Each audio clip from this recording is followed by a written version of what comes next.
So the title of this section is What the Environment Can Tell You If You Listen. But I've got to link it in, of course, with eternal knowledge. And when you start researching your way back through the Vedic tradition from which Vastu comes from, there's one or two interesting little facts. Creation leads to destruction, which in turn creates something new. And along with that, there's just a little statement. Energy can neither be created nor destroyed. It can only be transformed. So you're already starting this little section with a few basic things that are truly eternal. So don't worry, I will get to Vastu, but we've got to get all this eternal knowledge out of the way first. Another little aspect of eternal knowledge, according to the Vedic tradition. Life does not end with death. Rather, the soul may be reborn in a new body. Now, there may be some of you who don't particularly go along with this, but for the sake of a good evening, just accept it. Roll with it. It's good stuff. This is pretty fundamental and basic, and is really what eternal knowledge is all about. Now, the Vedic tradition. The Vedic tradition, as we receive it today, is based on some Sanskrit literature, some would call them scriptures, which are the Vedas themselves, the Upanishads, a remarkable piece of literature called the Srimad Bhagavatam, and of course most people have heard of the Mahabharata. The Mahabharata has been put into concise form. It's been published in its full form. In its full form, it runs to 12 volumes. It's been put on as a stage performance, on which it runs for, I think, 9 hours. And I believe somebody is about to film it. And they reckon that'll run for about 12 hours. Can you imagine 12 hours of the Mahabharata? Absolutely mind-blowing. Because within the Mahabharata are what a lot of people would call myth, legends. But if you cling to what you know of the Mahabharata and the descriptions of man and his forebears and the science that was available to everybody at that time, you will find, when I get back to this theme of eternal knowledge, that maybe it ain't myth. Maybe it isn't legend. Maybe there's something there which we can, in fact, still tune into today.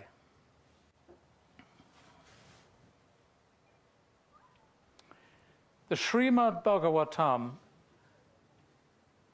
is described as the eternal knowledge given by the Lord Krishna to Brahma before creation began. I just sort of slipped that little before creation began in quite quietly. I didn't really want to sort of excite you too much. But I've put that little bit in red. Before creation began. What a concept. That eternal knowledge began then, before there was a creation.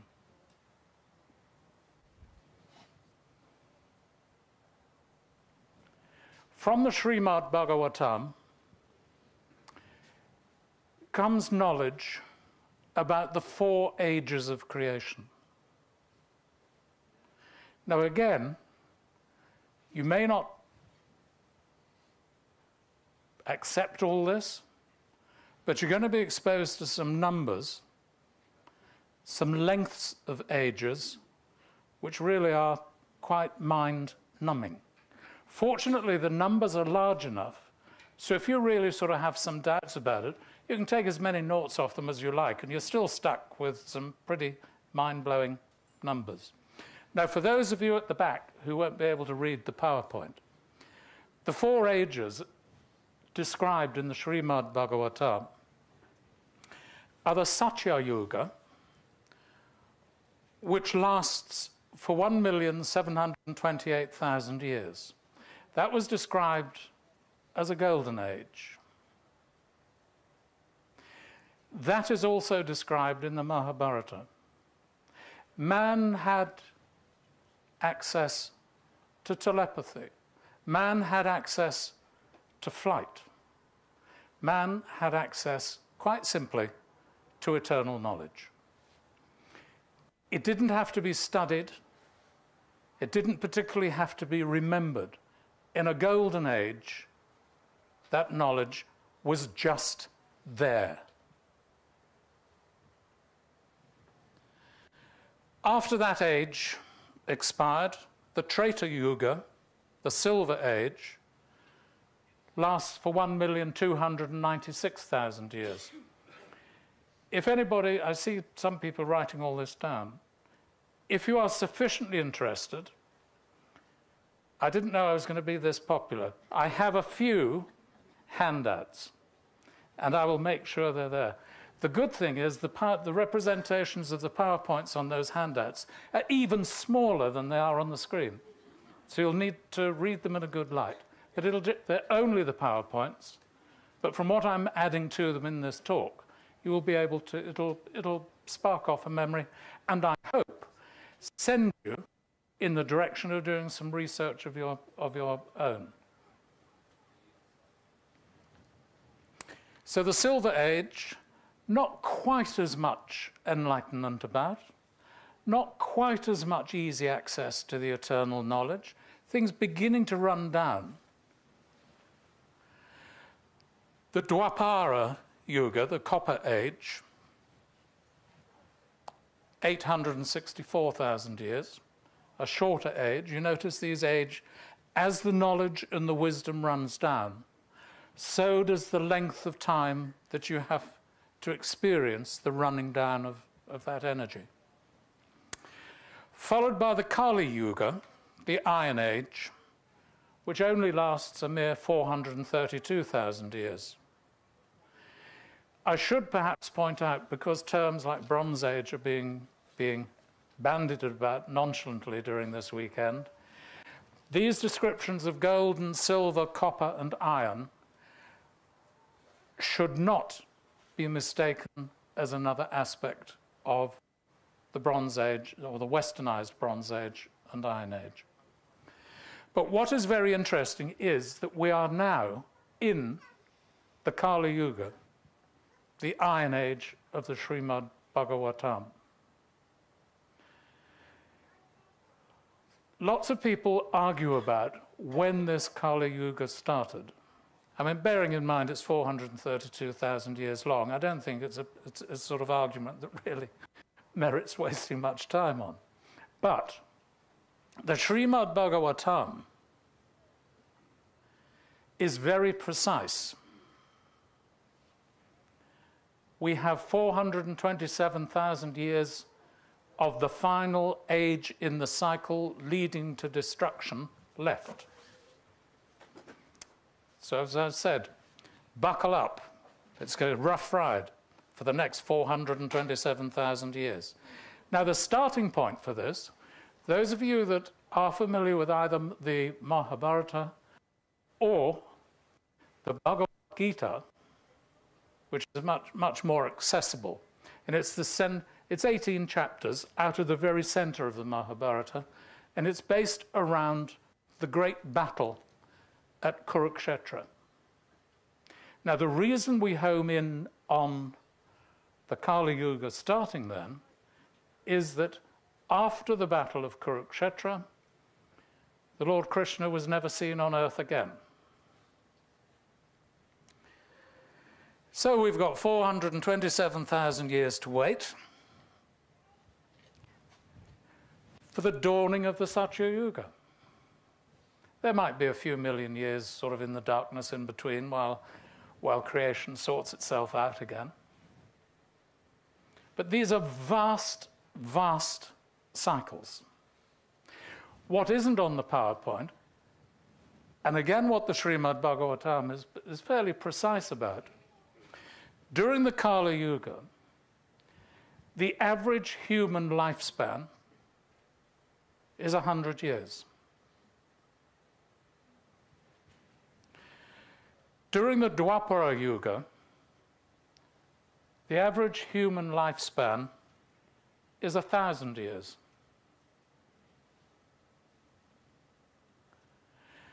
During the Treta Yuga, you can tell what's coming, can't you? The average human lifespan is 10,000 years. And in the Golden Age, the human lifespan is 100,000 years. These are concepts that are so far beyond what we work from today that they are truly part of eternal knowledge.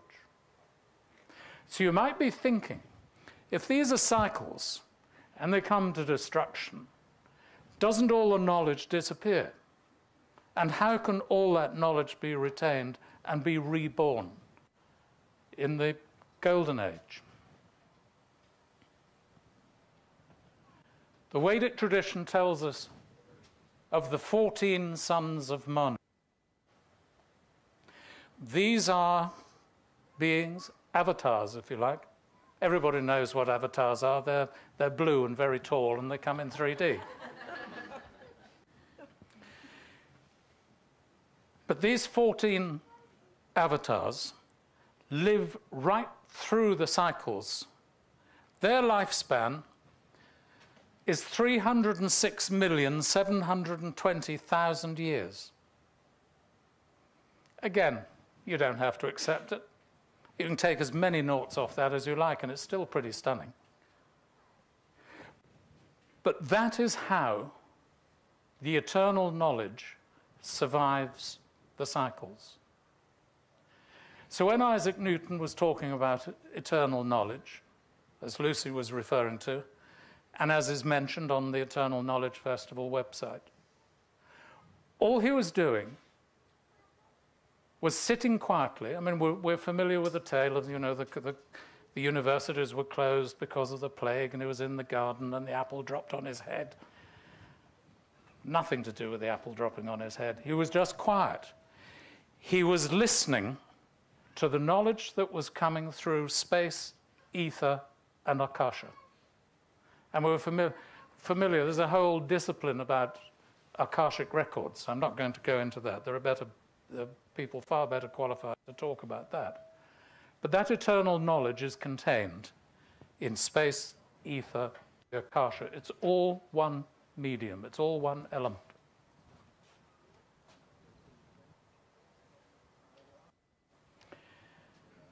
So that brings me to space. How do we perceive space? Is it nothing, or is it everything? A lot of people would say, well, space, it's empty. It must be nothing. But is it? There is a tradition. The earth was without form and void. That's very clearly nothing. Space as a void, nothing there. But from the same tradition, a different part of that same book, in the beginning was the Word. Now there you have a vision of space, a void, a nothing, which is full of everything. That word contains all potential. From that word or sound came the whole of creation. Comes the whole of creation. I should keep it in the present. We haven't quite used up our 427,000 years yet. So there is a concept that space is full of everything. Space is also incredibly important. Without space in which to exist, nothing exists. If you haven't got space, you cannot exist. Those of you that maybe work in London, live in London, if you've been on a London tube in the rush hour, space is pretty important. But no matter what the crush, if you can bring to mind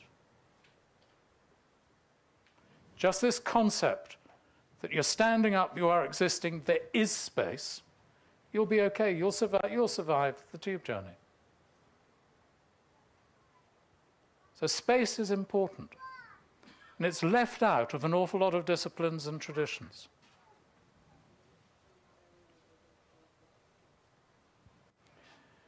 Again, the Vedic view from the Sanskrit literature is that space contains all that has ever happened and will happen. And of course, all that is happening at the present time. Eternal knowledge is contained in that space. All we have to do is listen to it. Now, by listening, I'm not suggesting you just sort of go into them. Well, you can, if you like, go into the middle of an open field, sit there and listen. When I'm referring to listening in this little presentation, it's listening with it's using every conceivable sense. It's observing everything that is there to be observed.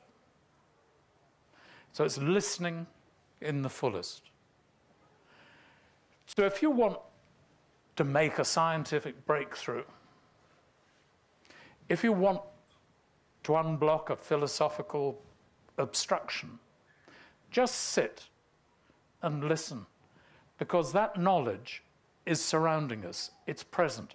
Eternal knowledge, yes, I've talked about millions of years, but eternal knowledge is always present.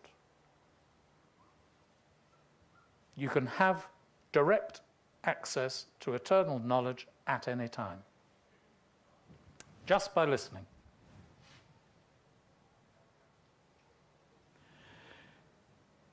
Now, the only bit of Feng Shui I'm going to talk about are the 5 elements that are used in Feng Shui.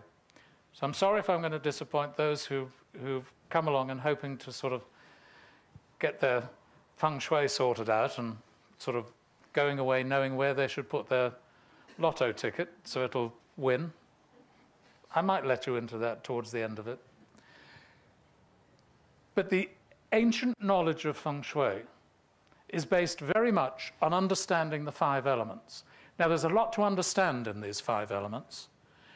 They are material, they exist, they're quite natural: fire, earth, metal, water, and tree. If you want to understand how they work, think of them as you come across them in nature: physical elements. But they also have color associations.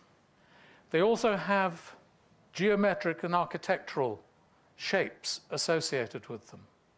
They also have relationships, one element with another. For example, fire burns and produces ash. That ash we recognize as earth. Earth under compression becomes metal. Metal in the fullness of time returns to a liquid form. That liquid form and the water element nourishes tree. Tree fuels fire. And so that whole cycle goes on. Once you understand the cycle between the elements, and if you can then identify the element in any situation, in any design situation, any architectural situation, indeed in any human relationship, because each of us are dominated by one or other of these elements. Once you understand how the elements themselves relate one to another, you will have a great understanding of the situation, the individual. You will be tapping in to a knowledge which goes beyond just, oh, I know about the elements. You don't. You're tapping in to an eternal knowledge which is always present. Now, the Feng Shui elements are okay as far as they go. But we have another tradition, and I hate it being called the Indian Feng Shui. There is a system of Vastu. Now, those of you that have come across it before, you'll see it written either as Vastu with a short A or Vastu with a long A. And you might have thought, oh, that's just people being pedantic. But there is a difference. Vastu with a short A is the pure subtle energy which underlies all things animate and inanimate. Without the presence of Vastu, nothing exists. Put the extra measure of A into it, it becomes that same subtle energy, which is then made manifest in matter. And for our purpose, we can think of that matter being buildings. So we're neatly moving into Vastu from this eternal knowledge. But I'd like you to keep in mind that Vastu, what powers Vastu, the energy of Vastu, and why Vastu works, it's a way that everybody can tap instantly into eternal knowledge.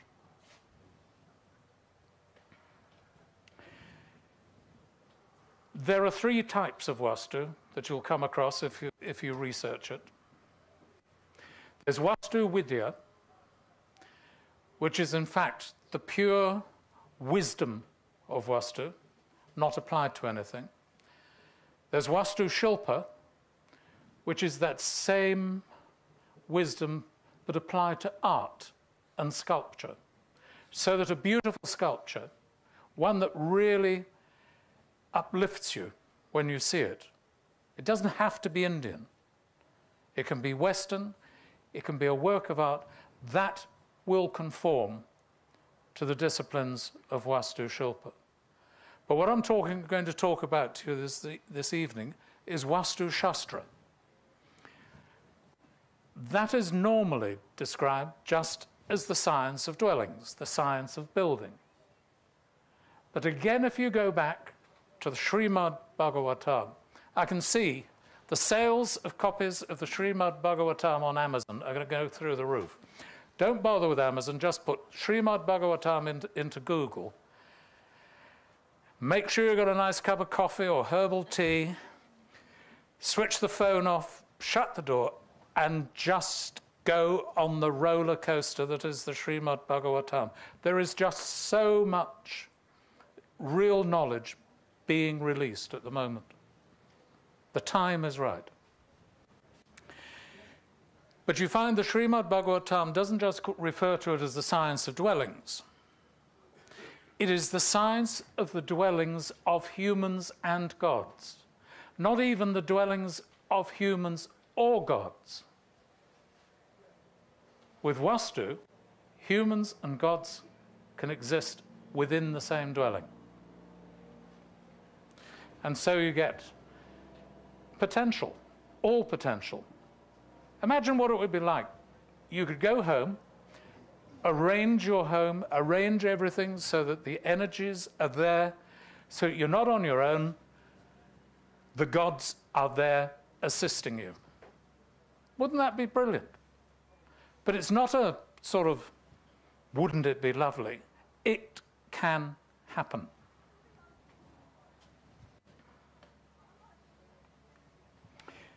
Now we look at the Vastu elements. Basically the same 5 elements: fire, earth, water. But you see, we've lost metal and we've lost tree.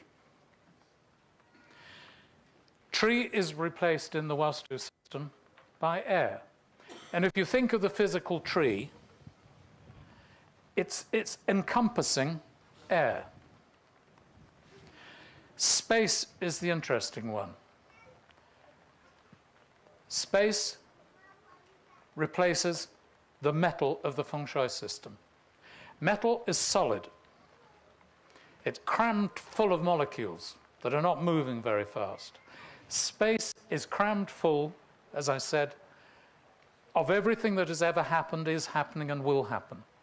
Space is full.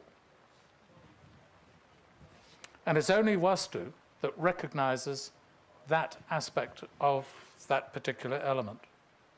So when you start applying Vastu to a building, to a space, to a situation, you're bringing in a life force, prana, the air, but you're also bringing in all the potential from knowledge that's accumulated over years. And of course, while I've been talking about eternal knowledge, I think all our minds, my mind, has been going back to knowledge that has existed. But space contains all that will happen as well. So if you don't want to get caught out too much in this life, again, listen to the space. I appreciate it's going to be a little bit difficult. You're probably going to be sitting there sometime and your wife or partner will come in and say, "What are you doing?" And you'll say, "I'm just listening to the space." Well, you'll have to live with the reaction you get to that. But there is so much to learn. You know, getting to that point is actually getting to a higher state of mind, a slightly higher intelligence. There's an analogy. I never know whether it's an analogy or a metaphor. I'll leave you to fight this one out amongst yourselves. But it's used in all sorts of philosophical tradition. If we're in a train going across a plain, we could be going across the plain of Kurukshetra. If you're in the train, you're living, that's your everyday busy life. All you can see is what's passing and what's happening. If instead you're on a mountainside overlooking the plain and the train is going along, you can see where that train is going. Yes, you can also see where it's been. But that's the difference. If you're in the train, you can only see where the train is. If you listen to the space, listen to your environment, take note of the knowledge that's coming in, then you might just be able to see, literally in this case, what's coming down the track.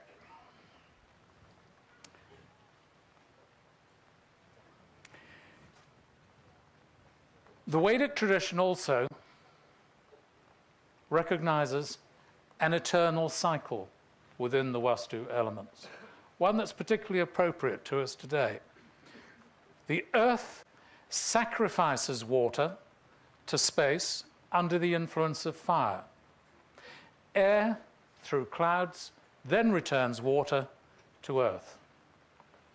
I say it's relevant because we've all been told there's been a drought. We've seen a drought, particularly here in East Anglia. The fields have been cracking, everything's been dying.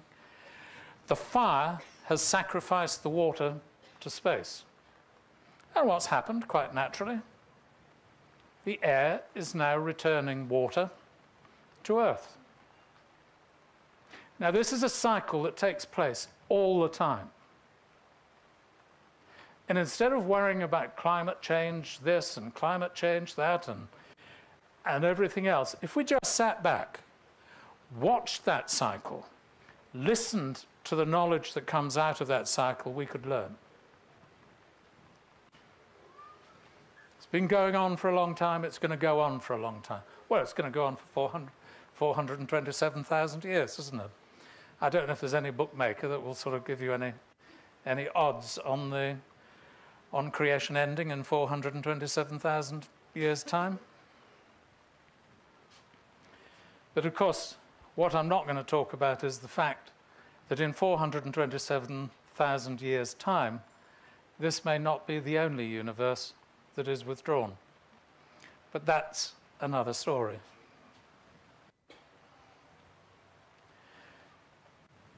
Vastu arises from the Vedic tradition, as I keep telling you. That if you want to read more about it, you can buy hundreds of books, but if you want to go back to the source, and it's quite tricky getting back to the source, you need to track down the Atharva Veda, which is virtually unreadable. or the Brihad Samhita. Now, the Brihad Samhita, you would never believe it, you can download free from Google. I advise you to go for the shortcut. It's 500 pages. But the Brihad Samhita and the Atharva Veda together give you every single thing you will ever need to know about Vastu. But you probably need to know how to read the Veda and the Brihad before that. But they were thought to have been written down around 3000 BC. Or I suppose I'm supposed to call it BCE these days, but I like BC. You know where you are with BC. That's pretty ancient eternal knowledge. And we've been working on that unchanged ever since. Vastu practice, in fact, goes back before it was set down. And there is a prayer, a statement, a salutation that any Vastu practitioner should go through before he starts his particular consultation, before he starts giving advice. And he faces the house or the building or the office, and he says, "Facing you, O house, who are facing me, I approach you peacefully. Sacred fire and water are within." Those two are the basic elements that are needed for life. But they're described in this salutation as the doors to cosmic order. Now, you never thought, if you got your house right, you sort of put your underpants away in the drawer in the bedroom, you would actually be approaching cosmic order. But you are. This is where it begins. We're now getting into the practical. We've come from millions and millions of years of eternal knowledge to an up-to-date practical discipline. Now, something else that's interesting. Cosmic order begins with the Vastu Purusha. Now, what on earth is a Vastu Purusha? Well, the what on earth bit is fairly important. That is a Vastu Purusha. That was me on a good day. The legend of the Vastu Purusha is quite interesting, because from that comes all the grids, the diagrams, the calculations, and everything else that you need in Vastu. It's said that Shiva was wrestling with a demon. There's lots of accounts of Shiva wrestling with demons if you go back into Hindu mythology. But he was wrestling with a big one. And the demon, a drop of the demon's sweat fell onto the ground. From that sprung another demon, a vast one, who, having just been born, was very hungry, so set about devouring everything around. Cows, sheep, destroying property, destroying houses. I'm not sure if he ate people, but it was destruction. So all the other gods said to Shiva, "What on earth are we going to do? We're being eaten out of house and home. There's only going to be destruction." So Shiva called for some assistance from 45 deities. It took 45 deities to control the demon and force the demon down onto the ground. I've given you the pretty picture. If you imagine this Purusha forced down onto the ground the other way up, so he's facing the ground, held down by 45 deities, what you then have is the Vastu grid for every single property. Your house will conform to a Vastu grid. It'll have 45 squares. This one you won't read. I can read it. But there are 45 squares on that. Because we're talking about a person, Purusha means person, that's forced down onto the floor plan of your house, there's going to be some part of that body that relates to a particular part of your house. That means that if you've got anything wrong, if you've got an ache, a pain, an illness, you see there's a bit up here which relates to the forearm, the elbow, the hand, the arm, the shoulder, the neck, the ear, the eye, the head, and so on, all the way round.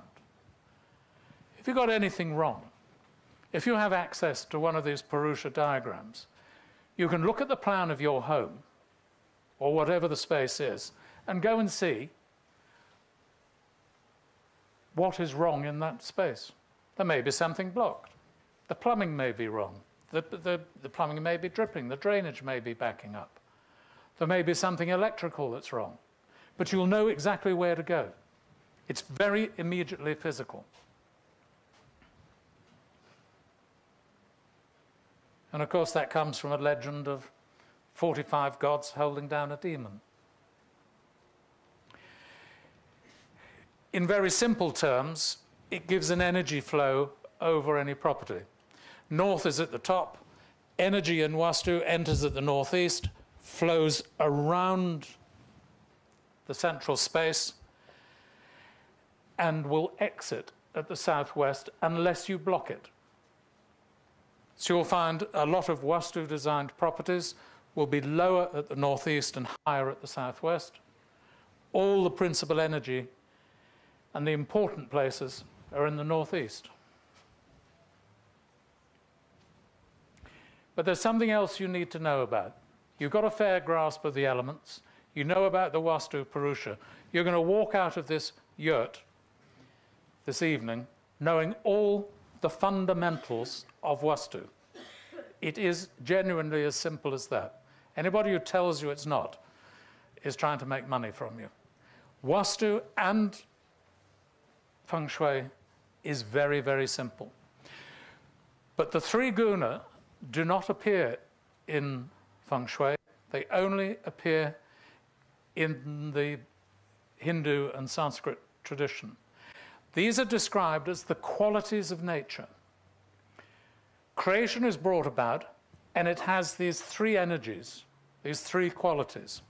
There is tamas, which is inertia, apathy, dissolution, and the stillness of the grave. Ultimately, tamas holds everything rigid. The good thing about it is it holds its form. Without tamas, this would have no strength.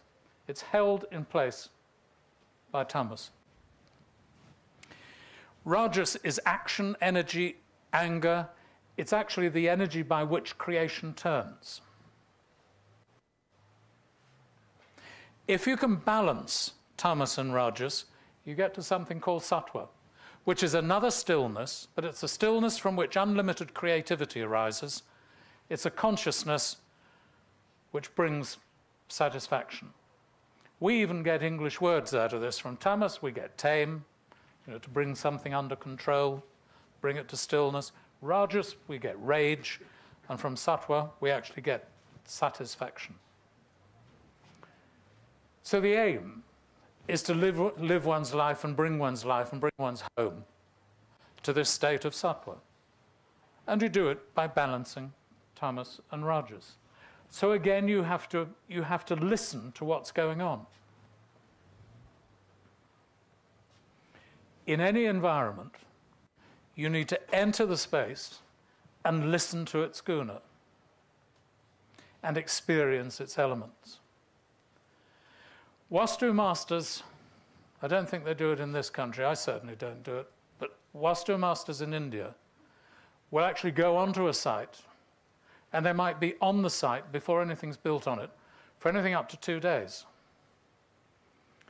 Somehow in the West, if you tell them all you're going to do for the first 2 days and you want to be paid for it is you're just going to sort of sit on the site and sort of soak up the atmosphere, it doesn't go down too well. But in India, that happens.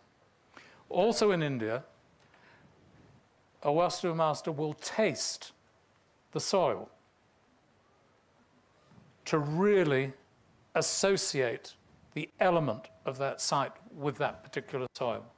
And that is really experiencing the elements. The balance of guna, we needn't spend too much time on this, but from all this comes a very handy little table that tells you where the guna are likely to be in any situation that has not been remedied. So in the northeast, as I said, which is where all the energy comes in, you're going to find the sattva. In the southwest, where it goes out, that's where all the rajas and tamas is. Then all the other compass directions, there are different balances of the guna. So we've come from ancient, eternal knowledge to a handy little grid which you can apply to your property today or tomorrow. We can look at the 5 elements. This again is something which nobody can see it beyond the first row. But what you have is a very handy grid. You have the elements, the 5 elements. You have their association as a sense. Earth is associated with smell, water with taste, fire with sight, air with touch, and ether, which is space, with sound. So the sound is carried in the ether, the knowledge is carried in the ether. There are also colours associated with those elements. There are geometric forms. Earth is associated with a form of square or a cube. It's heavy and solid. You know, if the element earth, if you're using the element earth in architecture, that's the shape you want.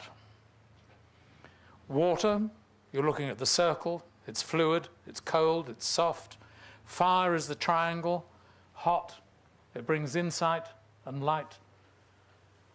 And I don't want to leap into somebody else's territory, but you've got a very strong association with pyramids. Air, interestingly enough, the geometric association with air is the crescent. And if you think, I mean, particularly now, in these days, we can look back at Earth from space, and you can see that, you know, there's a beautiful photographs of the crescent of air clinging to Earth. But space, ether, the form of space is the diamond, and it has a vibration, and it's intangible. Now, in thinking about the diamond form, there are those who, in dealing with the, if you like, with the genetic codes of buildings, they do claim to be able to see the matrix holding the structure of that physical structure. And they will actually see the diamond shapes. Then with each element, there's a range of tastes. I told you about sort of spending 2 days on a site eating nothing but the soil. Earth is sweet, water is salty, fire is hot, air is acidic, and there's a bitterness to the element of ether. And then there are just compass directions associated with them. So you see how practical this becomes. You've got something which you can walk around with a notebook, you can go to a site, you can apply it. And the same thing happens in Vastu as it's slightly different to Feng Shui. There are slightly different associations. But you have a little handbook. If your property faces south, your entrance is from the south, you're going to have problems. So get over it. If the entrance is from the north, that's going to be very positive. As we said before, all the prana energy enters from the northeast. That's the best location. Southwest, negative. There's an interesting thing there about southeast being good for women. So if you're collecting a lot of women in your life, put them all in the southeast of your property. There's another interesting link with Feng Shui. There is an aspect of Feng Shui discipline which says if the house is so orientated that from the front door, the master of the house can look to the southeast and see water. In other words, if there's a pond or a lake or a tank of water there, the master of the house will have many concubines. So there is a link between southeast and women.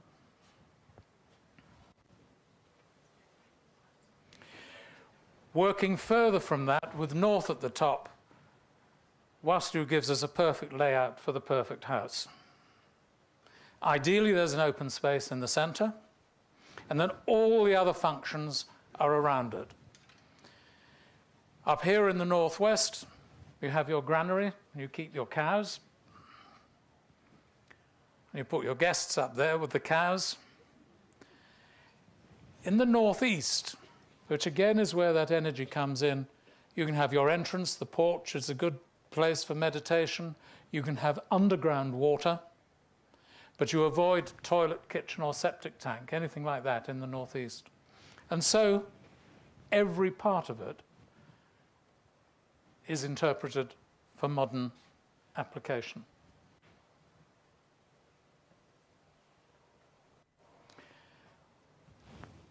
Vastu also has an association with color. You notice we're in the West, we're used to sort of Roy G. Biv. The Eastern Association uses the rainbow colors the other way around. I don't know if you can read them. It's violet, indigo, blue, green, yellow, orange, red. Same rainbow, you just interpret it the other way around. But the view of Vastu is that color moves from the calm, safe, ultraviolet of the morning right through to the energetic and dangerous infrared of high noon. And that has to be taken into account when you're applying Vastu design to a new building, particularly in India, because they get a little more sunshine than we do. Mind you, they also get a little more rain sometimes. But I'm working at the moment on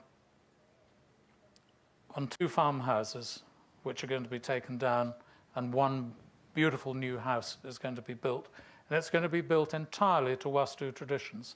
So we're already working with the architects on the sun cycle, so that when the sun reaches the point that it's got its very powerful infrared rays, there will be a sort of, what can I call it, a floating roof, a sort of sail-type roof over the building that will hit. Only the ultraviolet rays will actually come into the house directly. And if you think that's difficult in Suffolk, it's not. The farmhouse in question is just south of Delhi. So there's a whole range of color, which we can just say, well, these are the laws of Vastu.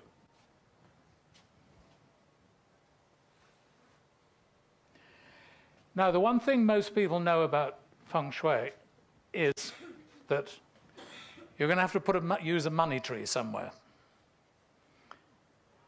And that's where you should have I said I was going to tell you, where you should have your lotto ticket.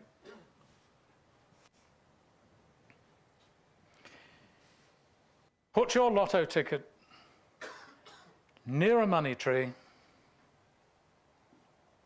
and put it in the southeast corner, either of a room or the house. If you can get it in the southeast corner of a room which is already itself in the southeast corner, you'll become a millionaire. And 50% of it is due to your Vastu consultant.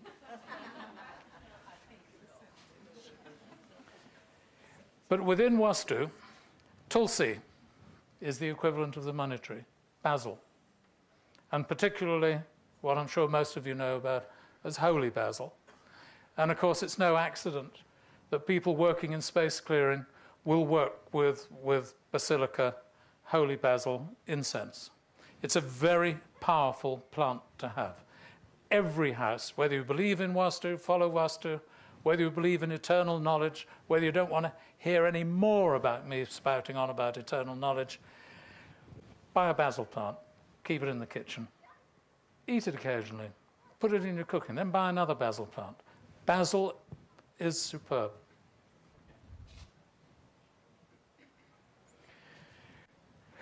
We're getting towards the end. There are 9 regents of space that you can call on to help you in your with your life's aspirations. Brahma himself occupies the center of your house and is associated with creativity. Indra is in the east and is associated with fertility. If there's a fertility problem within the family, then, how can I put this delicately? The processes associated with fertility should be conducted in the east of the house. There, that was delicate, wasn't it? Agni is the god of fire and is associated with health. And you've got a compass direction in the southeast. And then all the others go on. Yama deals with legal problems. Niriti deals with fame. Varuna deals with fate. Vayu deals with business. Kubera deals with wealth. Soma deals with knowledge. In this day and age, what I am finding on the internet is there is an enormous number of Sanskrit mantra to Kubera, sort of prayers for wealth. There's any number of them on the internet. Again, Google Kubera and you'll come up with all sorts of beautiful mantra. Chanting mantra is wonderful. You know, just pick it up and chant it. Remember every syllable. If you're reading from the, what can I call it, the anglicized Sanskrit, every syllable is sounded and every consonant. And you'll be well aware. Get a sort of rhythm going. Something will happen.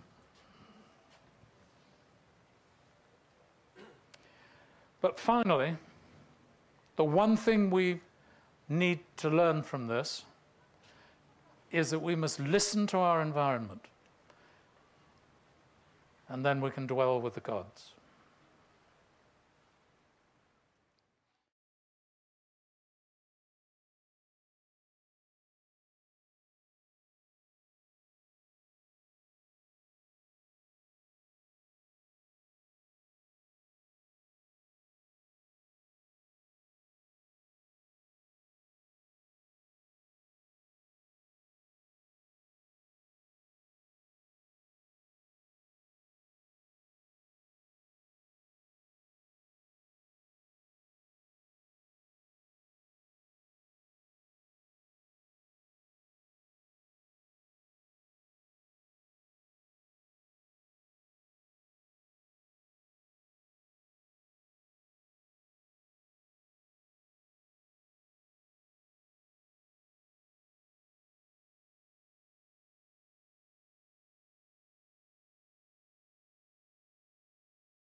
It's been published in its full form. In its full form, it runs to 12 volumes. It's been put on as a stage performance, on which it runs for, I think, 9 hours. And I believe somebody is about to film it. And they reckon that'll run for about 12 hours. Can you imagine 12 hours of the Mahabharata? Absolutely mind-blowing. Because within the Mahabharata are what a lot of people would call myth, legends. But if you cling to what you know of the Mahabharata and the descriptions of man and his forebears and the science that was available to everybody at that time, you will find, when I get back to this theme of eternal knowledge, that maybe it ain't myth, maybe it isn't legend. Maybe there's something there which we can, in fact, still tune into today.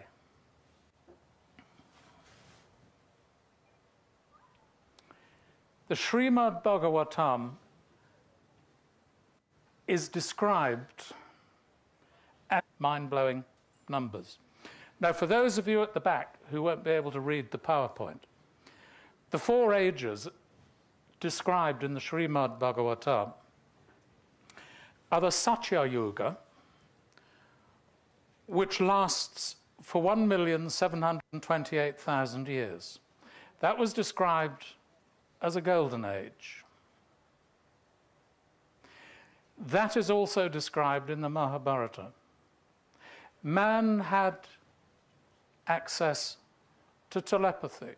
Man had access to flight.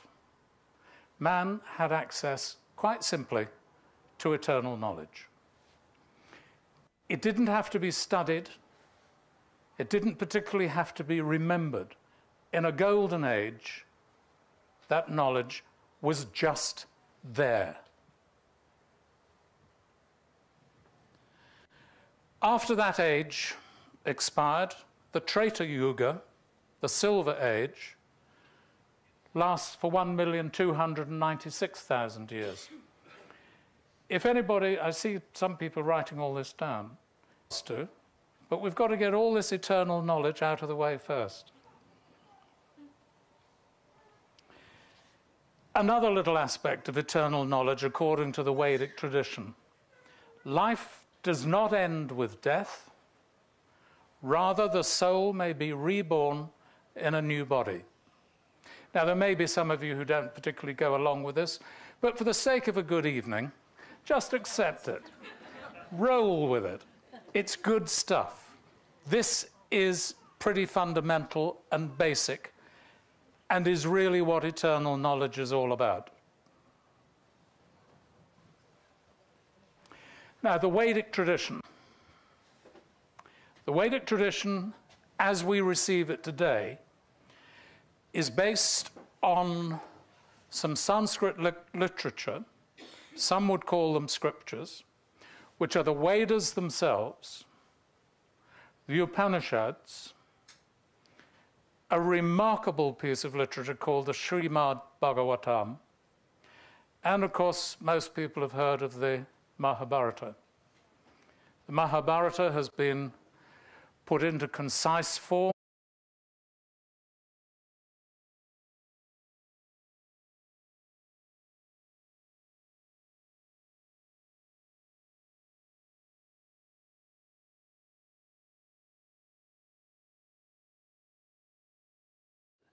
So the title of this section is What the Environment Can Tell You If You Listen. But I've got to link it in, of course, with eternal knowledge. And when you start researching your way back through the Vedic tradition from which Vastu comes from, there's one or two interesting little facts.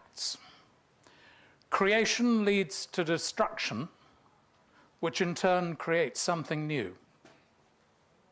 And along with that, there's just a little statement: energy can neither be created nor destroyed, it can only be transformed.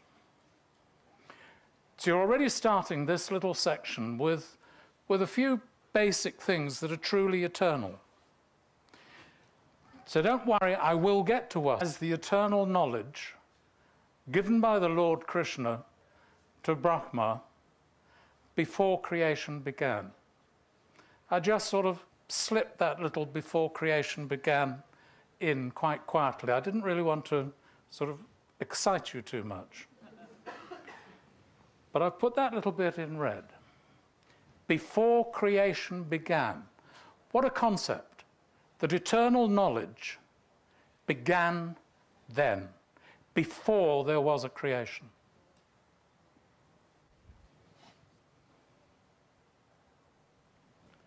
From the Srimad Bhagavatam comes knowledge about the 4 ages of creation. Now again, you may not accept all this, but you're going to be exposed to some numbers, some lengths of ages, which really are quite mind-numbing. Fortunately, the numbers are large enough So if you really sort of have some doubts about it, you can take as many notes off them as you like, and you're still stuck with some pretty